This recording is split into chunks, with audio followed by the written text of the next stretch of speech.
Irmãos, nós precisamos urgentemente entender alguns princípios espirituais. E no dia de hoje nós iremos ver a respeito do medo. O medo é extremamente natural. Existem duas formas de termos esse sentimento de medo. O medo natural, como todos já conhecem, que é um medo protetivo. Muitas vezes nós temos medo de algo que o nosso corpo tenta rejeitar essa circunstância para nos proteger. Seja um medo de altura, um medo de tomar banho do mar, por exemplo.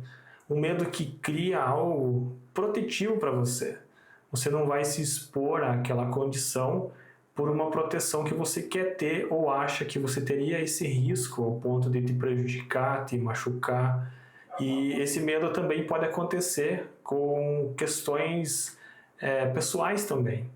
Você pode criar medo de ficar sozinho, você pode ter medo de ter um abandono no relacionamento, por exemplo. E isso começa a criar algo espiritual também dentro de você. Então nós precisamos ter discernimento e entendimento nos dias de hoje a respeito dessa condição também. E tem também o medo causado de forma espiritual, causado por um espírito. E nós precisamos ter entendimento e discernimento como cristãos nesse tempo, para que nós possamos distinguir, repreender quando o medo vem através de um espírito maligno. E nós precisamos ter esse entendimento, para que nós possamos buscar a paz vinda de Cristo, para que também nós possamos nos libertar de medos e inseguranças que causam ansiedade, causam síndromes do pânico ou até mesmo depressão. Esse medo nós temos que discernir para que nós possamos ter essa paz espiritual. Nós vamos ver que o medo causou algumas questões no povo de Deus e como isso pode estar atrelado ao que você vem passando nesse tempo e como nós temos que nos blindar a respeito desses medos espirituais, como nós devemos nos tratar com Cristo a respeito da nossa fé nele para que esses medos não nos atinjam dentro do nosso mundo espiritual. Para entendermos uma das passagens que nós vamos ver hoje, que relatam o medo das pessoas, a primeira leitura está em Números, no capítulo 13, a partir do versículo 25. Esse trecho vai falar a respeito de 12 pessoas que Deus pediu para que Moisés enviassem, para que eles espiassem uma terra em que o próprio Deus havia prometido àquele povo. Para contextualizar também, entendermos um pouco mais, esse povo em que Moisés estava gerenciando, vamos dizer assim, eles estavam sendo escravizados pelo Egito naquele tempo e Deus havia acabado de libertar esse povo. É o mesmo povo que muitos já conhecem a passagem que Moisés atravessou o Mar Vermelho com esse povo. Esse povo viu inúmeros milagres acontecendo, Deus salvando eles, livrando eles da morte, dando alimentos, dando água no deserto para eles. E mesmo assim, Deus havia prometido a esse povo que daria uma terra por herança, uma terra prometida, em que essa terra literalmente era uma terra, para aquele tempo, uma terra perfeita, para a agricultura, para a criação de animais, com muita fartura de alimentos, uma terra muito fértil. E Deus havia prometido essa terra. Só que essa terra estava dominada por um povo. Então Deus pediu para que Moisés delegasse essa missão para essas 12 pessoas, para que elas fossem até aquele local para ver como era, para eles também entenderem que aquilo era real, né, que aquela terra prometida realmente existia. E conta que essas 12 pessoas foram até essa terra e eles viram alguns empecilhos que na mente deles, no coração deles, eles viam como algo que não era tão fácil de se concretizar. Eles alegaram que aquela terra existiam pessoas extremamente altas, né, que eles até colocavam como gigantes, que era extremamente difícil que eles, mesmo eles entendendo que eles eram o povo de Deus, eles não conseguiriam adentrar naquele lugar e tomar aquela terra como a terra prometida pelo próprio Deus. E nessa leitura, para que nós possamos acrescentar na nossa fé, nós precisamos ler a palavra, né? E nessa passagem que eu vou ler agora diz assim, a partir do versículo 25: Ao fim de 40 dias, voltaram de espiar a terra. Vieram a Moisés, a Arão e a toda a comunidade dos filhos de Israel no deserto de Parã, a Cádiz. Deram-lhes contra eles, bem como toda a comunidade, e mostraram-lhe o fruto da terra. Relataram a Moisés o seguinte: Vamos à terra em que nos enviaste. Nela verdadeiramente manam leite e mel, e este é o seu fruto. O povo, porém, que habita nessa terra é poderoso, e as cidades fortificadas e muito grandes. Também vimos ali os filhos de Enaque. Os amalequitas habitam na terra de Neguebe. Os heteus, os jebuseus, os amorreus habitam na parte montanhosa, e os cananeus habitam junto ao mar e ao longo do Jordão. Então Calebe fez calar o povo perante Moisés e disse: Subamos animosamente e possuamo-la em herança, pois certamente prevaleceremos contra ela. Os homens que com ele subiram, porém disseram: Não podemos atacar aquele povo, é mais forte do que nós. E diante dos filhos de Israel divulgaram um relatório negativo da terra que tinham explorado, dizendo: A terra, pelo meio da qual passamos a espiar, é terra que devora os seus moradores. Todo o povo que vimos nela são homens de grande estatura. Também vimos ali gigantes, pois os descendentes de Enaque são de raça gigante. E éramos aos nossos próprios olhos como gafanhotos, e assim também lhe parecíamos. Então olha só como é poderoso essa opressão do medo. Essa terra era prometida pelo próprio Deus a esse povo. E como a gente viu ali, o Calebe ele teve um passo de fé. Ele falou: não, vamos lá, se é uma promessa de Deus, vamos lá e vamos tomar essa terra como a terra prometida. Só que você viu que os outros espiões que foram já repreenderam ele. Ele falou: não tem como. Aquela terra é extremamente blindada contra ataques de exércitos, né? É uma terra totalmente fortificada. Os homens daquele lugar são tremendamente grandes, ao ponto de que eles se compararam até mesmo com gafanhotos. Então você vê que esse povo, num contexto geral, ele não era um povo que não conhecia o poder de Deus. Ele era um povo que ele viu inúmeros milagres no decorrer desse tempo de que eles foram salvos das garras do Egito, né? Dessa escravidão do Egito. Então eles viram muitos milagres, mas mesmo assim eles se deixaram ser dominados pelo medo. Eles pensaram: não, se a gente for lá para lutar contra aquele povo, para tomar essa terra que foi prometida pelo próprio Deus, certamente nós seremos esmagados por aquele povo. Só que olha como é perigoso sentirmos medo. E quando eu falo a respeito do medo, lembra que eu comentei a respeito do medo natural, que é um medo em que você se coloca numa condição de que existe um risco real ali e você está adotando uma posição de não, eu vou rejeitar isso porque eu estou me protegendo. E existe um medo que é uma opressão, literalmente uma opressão demoníaca, que faz com que você perca a fé no que o próprio Deus falou para você através da palavra dele. E para vermos o quão perigoso é a respeito desse medo, o que ele pode causar na nossa mente e no nosso coração, olha o que diz no capítulo 14, no versículo 1. Então toda a comunidade levantou-se e chorou em voz alta aquela noite. Todos os filhos de Israel murmuraram contra Moisés e Arão, e toda a comunidade lhes disse: Antes tivéssemos morrido na terra do Egito, ou mesmo nesse deserto. Por que nos traz o Senhor a esta terra, para cairmos à espada e para que nossas mulheres e crianças sejam por presa? Não seria melhor voltarmos ao Egito?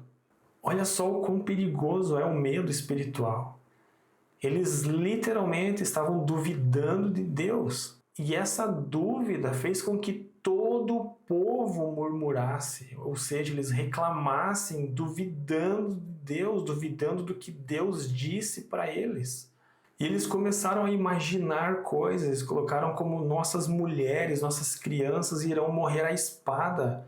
Ou seja, nada disso aconteceu, nada disso havia nem sequer iniciado uma batalha contra eles. Eles estavam chorando em alta voz, com medo de como eles iriam ser derrotados.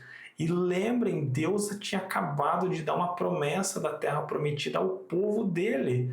Então preste atenção, se Deus de alguma forma revelou algo para você e você está com medo de tomar uma decisão, de seguir, saiba que isso é um espírito maligno tentando te atormentar e te tirar dessa promessa de Deus.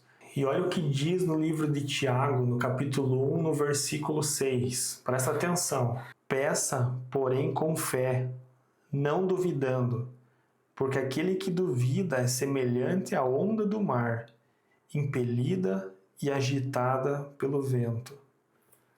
Ou seja, se você tem fé em Deus, se você crê no que Ele está direcionando na sua vida, você não pode duvidar, porque a dúvida é a ausência de fé. A dúvida é semelhante à onda do mar que oscila. Nós não podemos deixar que esse espírito maligno que nos atormenta no medo domine e tome conta da nossa fé e do nosso coração firmado em Cristo. E olha que também diz em Tiago, no capítulo 2, no versículo 18, olha só. Alguém, porém, dirá: tu tens fé e eu tenho obras. Mostra-me a tua fé sem as tuas obras, e eu te mostrarei a minha fé pelas minhas obras. A nossa fé precisa de ações. Se você está sentindo medo, você precisa tomar uma decisão a respeito disso. Quando nós entendemos que esse medo não é um medo natural, nós temos que ter a convicção de que esse medo é espiritual, é uma opressão do maligno. Nós precisamos nos posicionar em fé. Se você acredita em Cristo, se você já é um cristão, você precisa se posicionar em fé. E olha o que diz também no livro de 2 Timóteo, no capítulo 1, no versículo 7, diz assim: porque Deus não nos deu um espírito de timidez, mas de poder, de amor e moderação. E esse trecho, muitas traduções colocam como timidez, mas essa timidez na tradução correta seria medo. Então Deus não nos deu um espírito de medo, mas de poder, de amor e de moderação. Se aqui diz que Deus não nos deu um espírito de medo, de timidez, de covardia, ou qualquer tradução que seja, mas nesse contexto que nós estamos aprendendo hoje a respeito do medo, se Deus não nos deu um espírito de medo, quer dizer que um espírito de medo existe, né? Só que Deus não nos dá esse espírito. Então, se não vem esse medo espiritual por parte de Deus, nós, como cristãos, nós temos que repreender esse espírito maligno que está tentando nos atormentar e nos tirar do foco de Deus, de Cristo. Então, se em algum momento Cristo, o Espírito Santo dentro de você tocou no teu coração para tomar alguma ação, algum rumo na tua vida, você tem que ter a fé, que a fé é fundamental para que você siga o caminho que Deus está pedindo para você seguir. Então, se você está com medo do futuro, se você está com medo da morte, se você está com medo de qualquer coisa que não seja natural, tenha a certeza de que isso é espiritual, que você precisa se posicionar com fé. O intuito da criação desse canal no YouTube é literalmente ajudar pessoas, assim como eu, que sofreram muito com ansiedade. Então, se você vem sofrendo com ansiedade, com síndromes do pânico, e você é cristão principalmente, saiba que muitas dessas opressões espirituais acontecem no nosso meio. Só que se nós não tivermos sabedoria para discernir isso e nos posicionarmos em fé em Cristo, nós não conseguiremos ser libertos disso. Então presta atenção o que diz no livro de Hebreus, no capítulo 2, a partir do versículo 14. Ele falou muito comigo a respeito da fé e como isso me libertou do medo da morte. Saiba que a ansiedade, muitas vezes, ela te cria um pânico do futuro, um medo de coisas que não acontecem. Assim como a gente viu no livro de Números, assim é nos dias de hoje também. O espiritual, ele não muda e não mudará. Assim como o inimigo agiu no passado, ele age no presente e ele vai continuar agindo até que Cristo retorne para nos salvar. Então nós precisamos entender que o espiritual ele é constante e ele acontece, a gente crendo ou não, ele está acontecendo. Então entenda, eu vou ler esse versículo, se você tem medo da morte em cima da ansiedade ou da síndrome do pânico, veja o quão libertador é entendermos esse princípio. Então se você quiser, se você sofre desse medo, leia, releia esses versículos agora, para que você entenda que essa palavra precisa enraizar no seu coração. E diz assim no versículo 14: Portanto, visto que os filhos participam da carne e do sangue, também ele participou das mesmas coisas, ou seja, Cristo, coisas para que pela morte derrotasse o que tinha o poder da morte, isto é, o diabo, e livrasse a todos os que com medo da morte estavam por toda a vida sujeitos à escravidão. Pois, na verdade, ele não socorre os anjos, mas sim a descendência de Abraão, ou seja, somos nós. Pelo que convinha que em tudo fosse semelhante aos seus irmãos, para ser misericordioso e fiel sumo sacerdote naquilo que é de Deus, a fim de trazer propiciação pelos pecados do povo, porque naquilo que ele mesmo, sendo tentado, padeceu, pôde socorrer os que são tentados. Ou seja, esse trecho fala sobre Cristo e sobre que a partir do momento em que ele morreu na cruz e ele foi ressuscitado, ele pegou para ele o poder e o domínio da morte. Olha o quão precioso é o entendimento disso para que nós sejamos libertos desses medos espirituais. E aqui conta que essa chave de, vamos dizer assim, da morte, né? A gente simboliza isso no espiritual, mas quem tinha o poder e o domínio sobre essa chave espiritual, sobre a morte, era o diabo. Então, a partir do momento em que Cristo ressuscitou, porque ele não tinha pecados, então a morte não teve poder sobre ele. Ele morreu pela tua e pela minha e pela toda a humanidade, pela salvação, pela nossa salvação. E a partir desse momento, quem tem as chaves espirituais a respeito da morte é Cristo.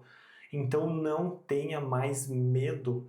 O medo espiritual não pode dominar o teu coração.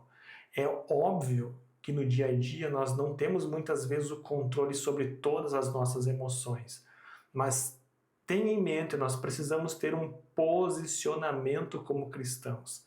Um posicionamento em que nos coloca em um ambiente de fé, de nós acreditarmos de que Deus está no controle, de que Cristo já morreu e já pagou o preço pelos nossos pecados, para que nós não tenhamos mais o medo e o domínio, que, como diz ali, se nós antes éramos escravos pelo medo da morte, então nós temos que ser libertos, assim como aquele povo era escravo e eles estavam com medo, eles estavam desejando ser escravos de novo por medo. Não se deixe ser dominado pelo medo mais. Esse medo precisa sair da nossa vida, da sua vida, e você precisa se posicionar com fé em Cristo.